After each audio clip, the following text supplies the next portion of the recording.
오늘은 예수님께서 십자가 순환을 당하기 위해 예루살렘에 입성하신 날을 기념하는 종려주일입니다. 전통적으로 교회는 이 종려주일을 시작으로 예수님께서 십자가에 못 박혀 돌아가신 후 무덤 속에 계셨던 토요일까지를 고난주간으로 지켰습니다. 그런데 사실 이 일주일간의 기간 중에 종려주일은 다른 날들과는 참 분위기가 다른 것 같습니다. 예수님의 승리의 입성이라고 말하기 때문에 참 기뻐해야 할 것 같은데 다른 날들과 비교하면 이렇게 기뻐해도 되나 그런 생각이 들 정도입니다. 그런데 여러분, 우리가 사순절을 보내면서 참 오해하기 쉬운 것 중에 하나가 마치 이 기간을 침울하게 보내야 할 것 같은 생각이 들더라고 하는 것이죠. 그래서 사순절의 기간 동안에는 모든 즐거워할 만한 일들을 피하고 웬만하면 무겁게 지내려고 하는데 사실 그것은 오랫동안 교회가 만들어 놓은 전통이지 예수님께서 그렇게 하신 것은 아닙니다. 우리가 예수님과 함께하는 모든 날은 다 기쁨의 날입니다. 이는 주님이 당하신 모든 고난조차도 나를 살리기 위한 주님의 아낌없는 사랑에서부터 비롯되었기 때문에 주님은 우리가 매일매일 새 생명의 은혜로 기쁘게 살아가길 원하십니다. 그렇다면 이 고난주간에는 어떻게 보내야 될까요? 가장 좋은 것은 우리 주님이 행하신 일을 주목하고 그 행하신 은혜의 일들을 우리 삶 속에 되새기고 적용하는 것입니다. 그러기 위해서 가장 우선적으로 해야 할 것은 성경을 제대로 읽어야 돼요. 그리고 성경이 말하고자 하는 의미가 무엇인지 파악해야 됩니다. 예수님께서 십자가 순환을 당하기 위해 예루살렘에 입성하시던 날 수많은 군중들이 종려나무 가지를 흔들며 호산나를 외치고 주님을 맞이했습니다. 그들은 예수님께서 자기들을 로마의 압제와 또 지독한 가난으로부터 해방시켜줄 다윗의 후손, 유대의 왕이라고 믿었습니다. 하지만 정작 주님은 그들을 죄와 사망의 권세로부터 벗어나 영생의 축복을 얻게 하실 구세주이셨죠. 그럼에도 불구하고 군중들은 그런 영생의 약속보다는 오늘 배고프고 힘겨운 자기들의 삶을 해결시켜줄 인생의 해결사를 더 필요로 했던 것입니다. 그리고 그런 오해들이 결국 어떻게 그들을 변하게 했습니까? 그렇게 예수님을 향해서 환호하며 외치던 자들을 며칠도 못 가서 예수님을 향해 십자가에 못 박으라 라고 하는 폭도로 바꾸어버리고 말았습니다. 예수님께서 분명히 나는 너희를 죽음으로부터 구원해낼 그리스도시다 라고 하는 사실을 알려주셨음에도 불구하고 그들은 예수님을 그저 자신들의 필요와 욕망을 채워주는 인생의 해결사 정도로 여겼던 것입니다. 그런데 오늘날 우리들은 어떻습니까? 혹시 우리 또한 예수님을 당시 무리들처럼 여전히 내 인생의 문제를 해결시켜줄 해결사 정도로 여기고 있지는 않습니까? 예수님을 통해 구원받을 생각을 하는 것보다는 예수님을 통해 부자 될 기대를 더 갖고 있지 않느냐 하는 것입니다. 만일 그런 생각이 여전히 우리 안에 있다면 오늘 종려주일을 맞이하면서 우리 또한 예루살렘 길가에서 주님을 환호하는 군중들과 내가 어떻게 다른지를 한번 진지하게 생각해 봐야 할 것입니다. 자, 오늘 우리가 읽은 요한복음 4장에는 바로 이같이 예수님에 대한 오해를 가졌던 한 여인이 등장합니다.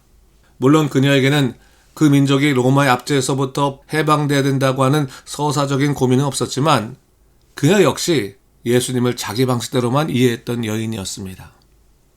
어떻게 보면 이 여인이 예수님에게 참 무례하다 그런 생각이 들 정도로 예수님을 대하는데 오늘 본문을 읽다 보면 우리 예수님께서는요 정말로 놀라울 정도로 그녀를 포기하지 않고 끝까지 참아주십니다.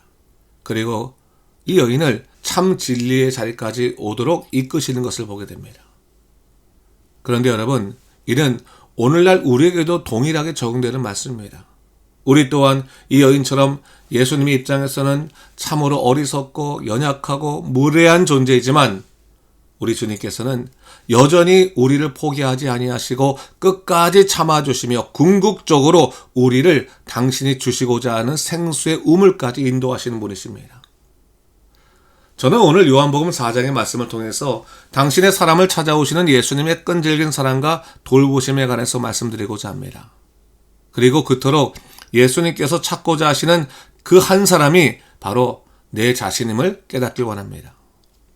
오늘 우리가 읽은 요한복음 4장의 말씀은 사마리아 땅을 지나가시는 예수님의 모습으로 시작됩니다. 사실 유대인들이 유대 땅에서 갈릴리로 갈 때에는 일반적으로 사마리아를 피해서 돌아가는 것이 상식적이었습니다. 특별한 이유가 아니면 사마리아 지역으로 들어가지도 않았습니다. 이는 당시 유대인들은 사마리아 사람들을 이방인들보다 더 부정한 존재로 보았기 때문입니다. 그런데 오늘 본문을 보니까 예수님께서 사마리아를 통과하시면서 수가성에 가셔 이 여인을 만나게 된 것을 보게 돼요. 여러분, 이것이 우연이겠습니까? 아니면 실수일까요? 아니면 구원의 계획 안에서 이루어진 섭리이겠습니까? 오늘 본문에서 수가성 여인과의 만남은 예수님께서 수가성 근처에 있는 야곱의 우물 곁에서 쉬고 계실 때 이루어집니다. 당시 제자들은 먹을 것을 구하러 동네에 들어간 상태였고 예수님께서는 홀로 우물가에 앉으셨습니다. 6시, 오늘날의 시간으로 따지자면 낮 12시의 시간에 한 여인이 물을 길러 우물로 찾아옵니다. 사마리아 지역에서 정오의 시간은 가장 햇볕이 강하기 때문에 사람들은 주로 아침이나 저녁 시간을 이용해서 물을 길었습니다. 그러다 보니 때학볕이 창고라는 이 대낮의 우물가에는 사람들이 거의 없었어요. 그런데 이 여인은 그 무더운 한낮에 물을 뚫어 우물로 나온 것입니다. 이를 통해 우리가 알 수 있는 사실은 이 여인이 다른 사람들을 피해야만 하는 피치 못할 사정이 있음을 알 수 있는 것이죠. 그리고 성경은 이 여인에게 참으로 고통스러운 과거가 있음을 밝히는데 이런 남편을 5번이나 바꿔야 할 만큼 아픈 과거가 있었다는 사실입니다. 하지만 그렇다고 이 여인을 방탕하게 볼 필요는 없습니다. 당시 사회적인 분위기는 남편은 부인을 버릴 수 있어도 아내는 남편을 버릴 수 없는 그런 시대였기 때문입니다. 그럼에도 불구하고 그녀에게 남편이 5번이나 바꾸어져야 하는 현실은 그만큼 그녀에게 남들에게 나설 수 없을 만큼의 큰 고통과 상처가 있었다는 사실을 반증하는 것입니다. 성경학자들은요, 아마도 이 여인은 당시 이스라엘 전통 중 하나였던 계대 결혼의 피해자였을 것이라고 봅니다. 계대 결혼이란 남편이 자녀를 낳지 못한 상태에서 죽으면 그 동생이 형을 대신해서 형수를 부인으로 삼아 가문의 대를 이어주는 전통이지요. 그런데 남편이 5번이나 바뀌었다고 하는 것은 적어도 남편의 죽음을 4번 이상은 봐야 되는 비극적인 삶을 살았다고 하는 것입니다. 그 문제는 그러한 비극적인 아픔을 겪어도 그녀는 위로받기는커녕 다른 사람들에게 조롱과 수치를 당해야 되는 고통의 삶을 살아야 했다는 것입니다. 여러분, 그렇잖아요. 우리나라에도 옛말에 남편이 일찍 죽으면 그 여인에 대해서 서방 잡아먹는 여자라고 그렇게 비난하는 말들이 있었어요. 아마도 그러한 수모를 겪으면서 그녀는 자연스럽게 사람들과의 관계를 꺼려했고 어느 순간 인간관계뿐만 아니라 하나님과의 관계까지 뒤틀어질 수밖에 없는 지경에 이르게 되었다고 하는 것입니다. 우리 주변에도 보면요, 이러한 분들을 좀 어렵지 않게 볼 수 있어요. 상처를 크게 받은 사람들은요, 조금만 말을 달리해도 쉽게 오해하고 화를 냅니다. 왜 그래요? 마음이 망가진 것입니다. 바로 우리 주님은 이렇게 그 마음이 망가진 여인을 위해서 이 여인이 있는 수가성으로, 그것도 그 여인이 남들 몰래 물을 길러오는 정오의 시간에 그 우물로 찾아간 것입니다. 여러분, 이것이 섭리죠? 우연히 일어난 일이 아닙니다. 그렇습니다, 여러분. 신앙은 우연과 같은 일 속에서 하나님의 섭리를 발견하는 것입니다. 주님은 이같이 마을에서도 환영받지 못하고 어느 누구에게도 기댈 수 없어 보이는 이 여인에게 찾아가서 말씀을 건네셨습니다. 요한복음 4장 7절 말씀에 주님은 이 여인에게 물 좀 달라 그렇게 말씀하셨어요.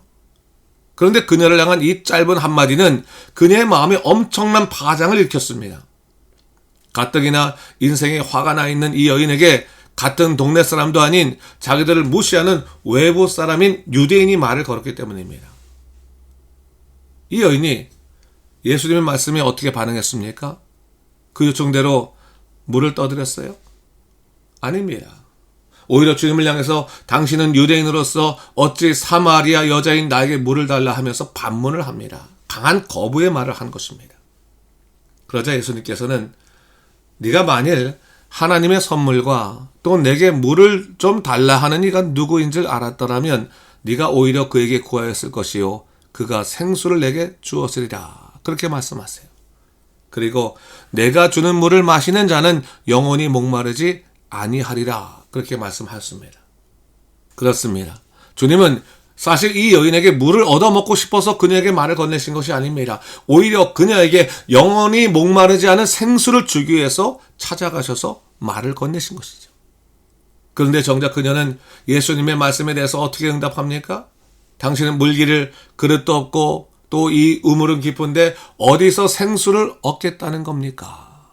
더구나 이 우물은 야곱이 우리 조상에게 주신 것인데 유대인인 당신이 야곱보다 더 큰 존재입니까? 그녀는 강한 거부감을 갖고 주님께 응답하는 겁니다. 당신은 내게 생수를 줄 수 있는 방법도 없고 권리도 없다. 어떻게 나를 도와줄 수 있느냐라고 말한 것입니다. 근데 여러분, 이 사마리아 여인이 이렇게 말할 수밖에 없었던 것은 이 여인이 주의 말씀을 전혀 이해하지 못하고 있을 뿐만 아니라 그 모든 상황을 자기 수준에서만 판단하라고 했기 때문입니다. 오늘날 우리도 마찬가지예요. 예수님이 우리를 찾아오셔도 예수님에 대해서 우리는 별로 도움이 안 된다고 생각할 때가 많아요. 내 개인적인 문제들, 내가 풀어야 될 내 인생의 문제들 어떻게 주님이 도와줄 수 있을까 생각합니다. 믿지 못하고 믿지도 않아요. 주님이 나를 구원하셨다. 오케이. 죽으면 천국 가면 좋지요. 그런데 지금 내가 처한 이 문제는 주님도 해결하지 못하십니다. 라고 하는 부정적인 생각들이 우리 안에 실제로 있습니다. 그런데 그럴 수밖에 없는 것이 우리 모두는 내가 경험한 세계만 전부인지 알기 때문이에요. 오늘 본문의 여인이 그랬어요. 그 여인은 주님을 세상적인 기준으로만 바라보고 파악하고 있었기 때문에 예수님께서 말씀하시는 생수의 의미를 전혀 이해하지도 못했습니다. 오늘날 예수님께서 우리에게 생수를 주시려 합니다. 그런데 정작 우리가 원하는 생수는 이 세상 것이잖아요. 주님이 주시는 생수에 대해서 우리는 관심도 없고 그 기쁨을 누리려고 하지도 않습니다. 주님이 주시려는 생수를 맛봐야 그 능력과 기쁨을 아는데 영적으로 한 걸음 나가서려고 하지 않아요. 그저 내가 서 있는 이 자리에만 만족하는 거죠. 신앙생활도 여기까지만, 더 요구하지 말아라. 한 걸음도 더 나가려고 하지 않다라는 것입니다. 근데 여러분, 이 모습은 마치 예수님께서 예루살렘에 입성하실 때 호산나 외쳤던 군중과도 비슷합니다. 그들은 예수님을 환영했지만 영적인 메시아로 환영한 것이 아니라 자기 삶의 문제를 해결해주는 해결사로 환영한 것입니다. 그래서 자기들의 요구를 들어주지 않는다면 더 이상 주님을 따르거나 환영할 의미도 없었던 것입니다. 그렇다면 오늘날 우리는 어떻습니까? 혹시 우리 또한 예수님을 그저 내 필요를 채워주시는 분으로만 기대하고 있지는 않습니까? 물론 예수님께서 우리의 일상과 현실의 문제를 돌보시는 분이신 것은 분명하지만 주님이 내 인생에 찾아오신 궁극적인 목적은 내게 영원한 생명을 주시고 나를 무너뜨리는 죄와 사망의 문제를 해결해 주시기 위해서입니다. 우리가 그것을 정말로 의미 있게 받아들이고 있는지를 돌아봐야 합니다. 오늘 본문에서 수가성 여인이 육적인 차원에 매몰되어 예수님의 말씀을 전혀 이해하지 못하자 이제 예수님은 그녀를 깨우치기 위해서 그녀의 삶을 하나하나 드러내셨습니다. 물론 그것은 그녀에게 수치심을 주기 위해서가 아니라 그녀로 하여금 자신이 정말로 갈망하는 것이 무엇인지를 깨닫게 해주시기 위해서였습니다. 그래서 첫 번째로 주님은 그녀에게 네 남편을 데리고 와라 라고 말씀하세요. 그녀의 아픈 과거와 현재를 드러내신 것입니다. 이 여인이 저에게는 남편이 없다라고 말하자 예수님께서는 네가 남편이 없다고 한 말이 옳다. 너에게는 남편이 5 있었고 지금 있는 자도 네 남편이 아니니 네 말이 참되다. 그렇게 말씀하셨어요. 난생 처음 보는 사람이 자기의 과거를 들추어냈습니다.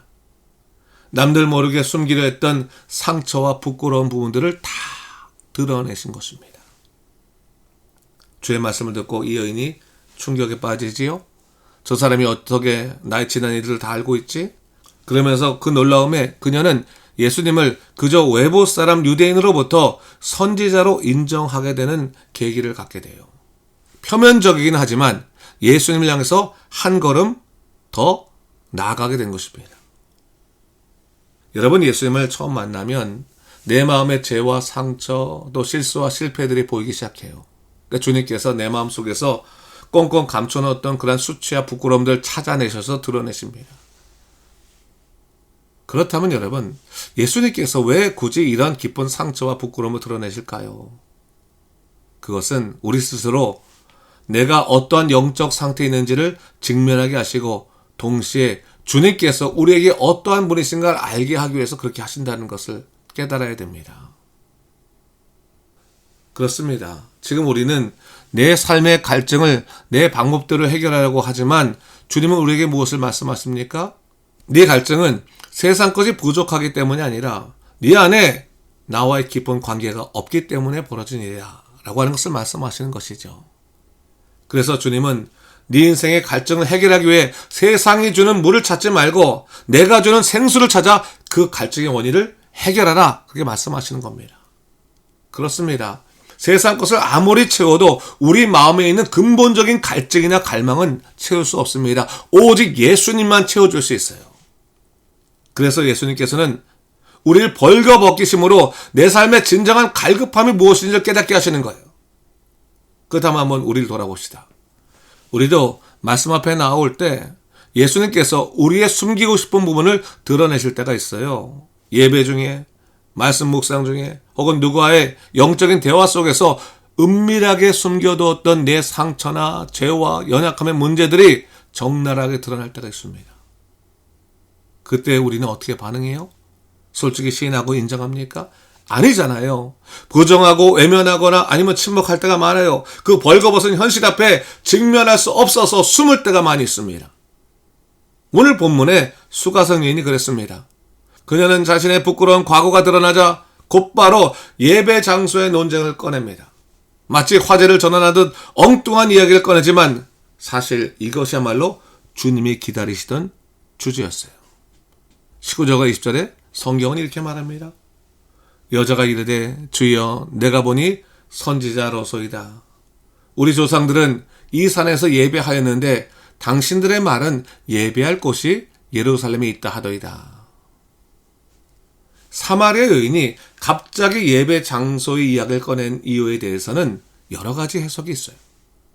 어떤 이는 그녀가 불리해진 상황을 모면하기 위해서 화제를 돌렸다라고 말하기도 하고, 또 어떤 이들은 이 여인이 예수님께서 선지자이심을 알아챈 후에 이전에 묻고 싶었던 종교적인 질문을 한 것이라고 말하기도 합니다. 그러나 그 이유가 무엇이든지 지금 이 여인의 관심은 어느덧 자기 삶의 문제로부터 신앙의 문제로 그 초점이 바뀌어져 가고 있다는 사실입니다. 다시 말해 자기 상황의 문제로부터 하나님과의 관계의 문제로 그 시선이 바뀌어가고 있다는 사실이죠. 그녀의 질문에 대해서 예수님께서는 이렇게 말씀하십니다. 예수께서 이르시되 여자여 내 말을 믿으라. 이 산에서도 말고 예루살렘에서도 말고 너희가 아버지께 예배할 때가 이르리라. 당시 사마리아 사람들은 유대인들의 반대로 예루살렘이 아니라 그리심산에서 제사를 드렸습니다. 그럼에도 불구하고 그들은 모세 때부터 축복의 산으로 여기시던 그리심산을 더 거룩한 성전이라고 주장하면서 자신들이 예루살렘 성전으로부터 버림받은 아픔을 합리화시켰다는 사실입니다. 어떻게 보면 이것은 수가성 여인의 개인적인 아픔을 사마리아 민족 전체의 아픔으로 해석하는 것과 같은 것이에요. 근데 오늘 주님께서 이에 대해서 뭐라고 말씀하십니까? 어디에서 예배드리냐라고 하는 그 장소가 중요한 것이 아니라 때, 즉 지금이 중요하다. 오늘 네가 있는 이 자리에서 영과 진리로 예배하라 말씀하신 것입니다. 이러한 예수님의 말씀은 사실 우리가 겪고 있는 신앙의 문제들이나 교회 문제들을 다르게 해석해 주시는 말씀이기도 해요. 우리는 보통 삶이 어렵거나 또 사람들과의 관계가 어려워서 예배를 못 드리겠다라고 말합니다. 교회가 싫어서 신앙생활 못하겠다고 말해요.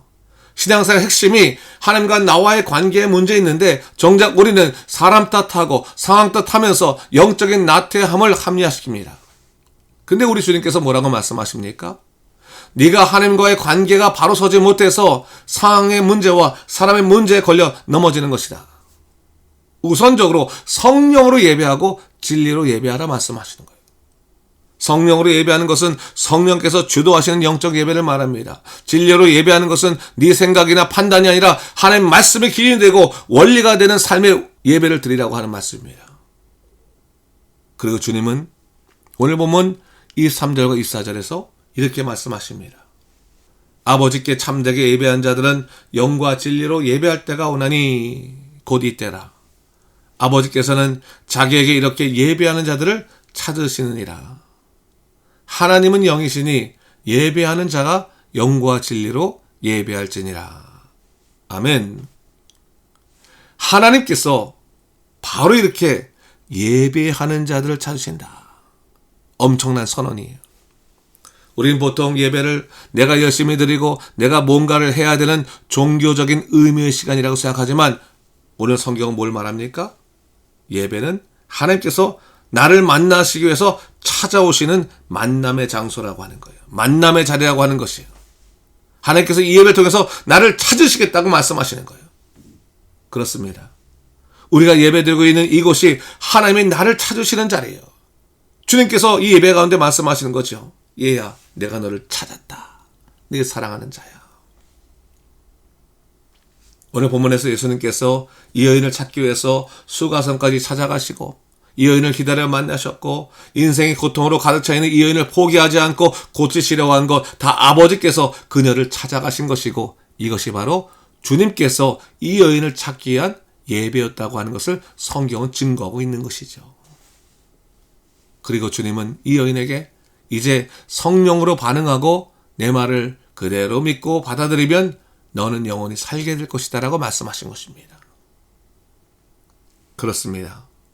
오늘 이 예배 자리가 예수님께서 우리를 찾기 위해서 오신 자리입니다.